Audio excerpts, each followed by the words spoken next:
ಹುತಾತ್ಮ ಅಪ್ಪಾರಾವ್ ಪಾಟೀಲ್ ಫೌಂಡೇಶನ್ ವತಿಯಿಂದ ರಾಷ್ಟ್ರೀಯ ಸರ್ವೋದಯ ಪ್ರಶಸ್ತಿ ವಿತರಣಾ ಕಾರ್ಯಕ್ರಮ ಹಾಗೂ ವೀರಯೋಧ ಅಪ್ಪಾರಾವ್ ಪಾಟೀಲ್ ಅವರ ಸ್ಮರಣಾರ್ಥವಾಗಿ ಪಾದಯಾತ್ರೆ ಕಾರ್ಯಕ್ರಮವನ್ನು ಜನವರಿ 31ರಂದು ಹಮ್ಮಿಕೊಳ್ಳಲಾಗಿದೆ ಎಂದು BA ಪಾಟೀಲ್ ಅವರು ತಿಳಿಸಿದ್ದಾರೆ. ನಗರದ ಪತ್ರಿಕಾ ಭವನದಲ್ಲಿ ನಡೆದ ಸುದ್ದಿಗೋಷ್ಠಿಯಲ್ಲಿ ಮಾತನಾಡಿದ ಅವರು, ಈ ಕಾರ್ಯಕ್ರಮಕ್ಕೆ ಅಧ್ಯಕ್ಷರಾದ ಚಂದನ್ ಪಾಲ್ ಹಾಗೂ ಮುಖ್ಯ ಅತಿಥಿಯಾಗಿ ಶಾಸಕರಾದ ಅಲಮಪ್ರಭು ಪಾಟೀಲ್ ಅವರು ಆಗಮಿಸುತ್ತಿದ್ದಾರೆ ಎಂದು ಹೇಳಿದರು. ಕಾರ್ಯಕ್ರಮಕ್ಕೂ ಮುನ್ನ ಪಾದಯಾತ್ರೆಯನ್ನು ಬೆಳಗ್ಗೆ 8 ಗಂಟೆಯಿಂದ ಜಗತ್ ವೃತ್ತದಿಂದ ಸರ್ದಾರ್ ವಲ್ಲಭಾಯ್ ಪಟೇಲ್ ವೃತ್ತದವರೆಗೆ ಮಾಡಲಾಗುವುದು ಎಂದು ತಿಳಿಸಿದ್ದಾರೆ. Bureau report RJ32 Kannada news, Kalaburagi. ನೆನೆಸುವಂಥ ಒಂದು ದಿನ ಆದುದರಿಂದ ಸರ್ವೋದಯ ಕರ್ನಾಟಕ, ಸರ್ವೋದಯ ನವದಿಲ್ಲಿ, ಸರ್ವೋದಯ ವಾರ್ತಾ ಇವೆಲ್ಲ ಮತ್ತು ಹುತಾತ್ಮ ಅಪ್ಪಾರಾವ್ ಪಾಟೀಲ್ ಫೌಂಡೇಶನ್ ವತಿಯಿಂದ ಒಂದು ಕಾರ್ಯಕ್ರಮ ಹಮ್ಮಿಕೊಳ್ಳಲಾಗಿದೆ. ವಿಶೇಷವಾಗಿ ಏನಂದರೆ, ಅವತ್ತು ನಾವು ಪಾದಯಾತ್ರೆ ಮಾಡ್ತಾಯಿದ್ದೀವಿ. ಅಂಬೇಡ್ಕರ್ ಜಗತ್ ಸರ್ಕಲ್ನಿಂದ ತಿಮ್ಮಾಪುರಿವರೆಗೂ ದಾರಿಯಲ್ಲಿ ಬರುವ ಎಲ್ಲ ರಾಷ್ಟ್ರ ನಾಯಕರಿಗೆ ವಂದನಾರ್ಪಣೆ ಮಾಡಿ ಇದು ಯಾಕೆ ನಾವು ಪಾದಯಾತ್ರೆ ಮಾಡ್ತಿದ್ದೀವಿ ಅಂದರೆ, ಜನರಲ್ಲಿ ಒಂದು ಸ್ವಾತಂತ್ರ್ಯದ ಕಿಚ್ಚಿರಬೇಕು, ಸ್ವಾತಂತ್ರ್ಯದ ಬಗ್ಗೆ ಒಂದು ಪರಿಕಲ್ಪನೆಯಲ್ಲಿ ಪ್ರಮುಖವಾಗಿ ಯುವಕರಲ್ಲಿ ನಮ್ಮ ಈ ಪಾದಯಾತ್ರೆಯಲ್ಲಿ ಫ್ರೀಡಮ್ ವಾಕ್ ಅದರಲ್ಲಿ ಸುಮಾರು ಭಾರತದ 25 ರಾಜ್ಯಗಳಿಂದ 20 ಜನರು ಬರ್ತಾ ಇದ್ದಾರೆ. ಕರ್ನಾಟಕದಿಂದ 150 ಜನ ಬರ್ತಾ ಇದ್ದಾರೆ. ಇಲ್ಲಿ ನಮ್ಮ ಸಂಘ ಸಂಸ್ಥೆಗಳು NCC, ಆಮೇಲೆ ಸುಮಾರು 50 ಮಾಜಿ ಸೈನಿಕರು ಕೂಡ ಇದರಲ್ಲಿ ಭಾಗವಹಿಸ್ತಾ ಇದ್ದಾರೆ. ಪ್ರಮುಖವಾಗಿ ಇವರೆಲ್ಲರ ನಾವು ಒಟ್ಟಿಗೆ ಸೇರಿಸಿ ಒಂದು ಪಾದಯಾತ್ರೆ ಮೂಲಕ ಒಂದು ಶಾಂತಿಯ ಸಂದೇಶ, ಜೈ ಜವಾನ್, ಜೈ ಕಿಸಾನ್, ಜೈ ವಿಜ್ಞಾನ್ ಇಂತಹ ಒಂದು ಧೋರಣೆ ಇಟ್ಕೊಂಡು ಈ ಕಾರ್ಯಕ್ರಮ ಮಾಡ್ತಾ ಇದ್ದೀವಿ.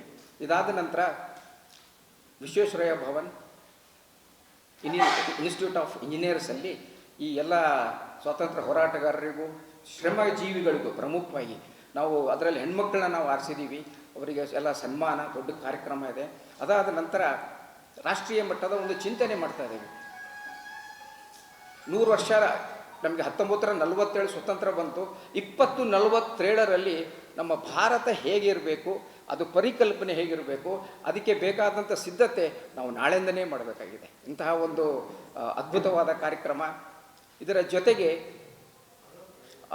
ವಾರ್ಧಾದಿಂದ ಚಂದನ್ ಪೌಲ್ ಅವರು ಬರ್ತಾ ಇದ್ದಾರೆ. ಅಲ್ಲಿ ಗಾಂಧೀಜಿ ಆಶ್ರಮ, ವಿನೋಬಾ ಆಶ್ರಮದ ರಾಷ್ಟ್ರೀಯ ಅಧ್ಯಕ್ಷರು. ಇನ್ನೊಂದು ವಿಶೇಷವಾಗಿ ಪ್ರಮುಖ ವ್ಯಕ್ತಿಯೊಬ್ಬರನ್ನು ಸನ್ಮಾನಿಸ್ತಾ ಇದ್ದೀವಿ. ಅವರು GK ಮೆನನ್ ಅಂತ ಕೇರಳದಿಂದ. ಅವರು ಸುಮಾರು 92 ವಯಸ್ಸಾಗಿದೆ. ಗಾಂಧಿಯವರ ಜೊತೆ ಕೂಡ ಕೆಲಸ ಮಾಡಿದ್ದಾರೆ. ಅವರು ಕೂಡ ನಮ್ಮ ಈ ಕಾರ್ಯಕ್ರಮದಲ್ಲಿ ಬಂದು ಅವರ ರಾಷ್ಟ್ರದ ಪ್ರಶಸ್ತಿ ಕೂಡ ಕೊಡ್ತಾ ಇದ್ದೀವಿ. ಹೀಗಾಗಿ ಇದು ಒಂದು 30ನೇ ಜನವರಿ ಭಾಳ ವಿಶೇಷವಾದದ್ದು. ಆಮೇಲೆ ಭಾಳ ಜನರಿಗೆ ಇದು ಪರಿಚಯ ಇದೆಯೋ ಗೊತ್ತಿಲ್ಲ. ಪ್ರತಿ ವರ್ಷ 30ನೇ ಜನವರಿ 11 ಗಂಟೆಗೆ ನಮ್ಮ ರಾಷ್ಟ್ರ 2 ನಿಮಿಷ ಮೌನ ಆಚರಿಸಬೇಕಂತ ಸರ್ಕಾರದ ಆದೇಶ ಇದೆ. ಆದರೆ ಭಾಳ ಜನ ಅದನ್ನು ಶಾಲೆಗಳಲ್ಲಿನೂ ಆಗಿಲ್ಲ. ಹೀಗಾಗಿ ತಾವೆಲ್ಲ ಪತ್ರಿಕಾ ವೃಂದದವರು, ನನ್ನ ಗೆಳೆಯರು ದಯಮಾಡಿ ಒಂದು ಪ್ರಚಾರ ಕೊಟ್ಟು ಒಂದು ರಾಷ್ಟ್ರೀಯ, ಇದು ಪ್ರಪ್ರಥಮ ರಾಷ್ಟ್ರೀಯ ಸರ್ವೋದಯ ಮಂಡಳದ ರಾಷ್ಟ್ರೀಯ ಕಾರ್ಯಕ್ರಮ ನಡೀತಿರೋದು ಕಲಬುರಗಿಯಲ್ಲಿ ಪ್ರಪ್ರಥಮ. ಇನ್ನೊಂದು ವಿಶೇಷತೆ ಏನೆಂದರೆ, ಗಾಂಧೀಜಿಯವರು ಗುಲ್ಬರ್ಗ್ ಬಂದು ಹೋಗಿ 99 ವರ್ಷ ಆಯಿತು. 1927ರಲ್ಲಿ ಬಂದು ಹೋದರು. ಮುಂದಿನ ವರ್ಷ ಅವರು ಶತಮಾನೋತ್ಸವ ಮಾಡೋಣ. ಜಾತಿ ಮತ ಧರ್ಮ ದಾಟಿ ನಾವು ರಾಷ್ಟ್ರದ ಬಗ್ಗೆ, ರಾಷ್ಟ್ರದ ಪರಿಕಲ್ಪನೆ ಬಗ್ಗೆ, ಆಮೇಲೆ ನಾವೆಲ್ಲ ಈ ಯುವಕರನ್ನ ಹೇಗೆ ನಾವು ಅವ್ರನ್ನ ಆಕರ್ಷಿಸಬೇಕು ಅಂತ ತಿಳ್ಕೊಂಡು ಒಂದು ಅದ್ಭುತವಾದ ಕಾರ್ಯಕ್ರಮ ಹಾಕ್ಕೊಂಡಿದ್ದೀವಿ. ತಾವೆಲ್ಲರೂ ಬಂದು ಅದಕ್ಕೆ ಸಹಕರಿಸಬೇಕಂತೂ ನನ್ನ ವಿನಂತಿ.